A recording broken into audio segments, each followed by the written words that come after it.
হাজার হাজার কোটি টাকার মালিক বাবা, গোসল করানোর জন্য মাত্র 20 টাকা দামের একটা কসকো সাবান। কেউ বলবে না দামি শ্যাম্পু দিয়া গোসল করাও, আমেরিকা থেকে দামি সাবান আনছে, এই সাবান দিয়া গোসল করাও, কেউ বলবে না।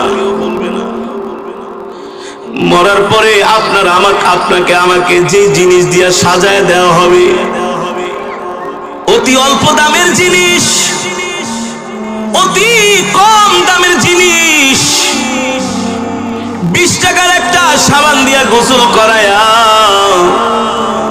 মাত্র 1000 টাকার কাফন পরায়া লাশটাকে ঢেকে রাখা হবে।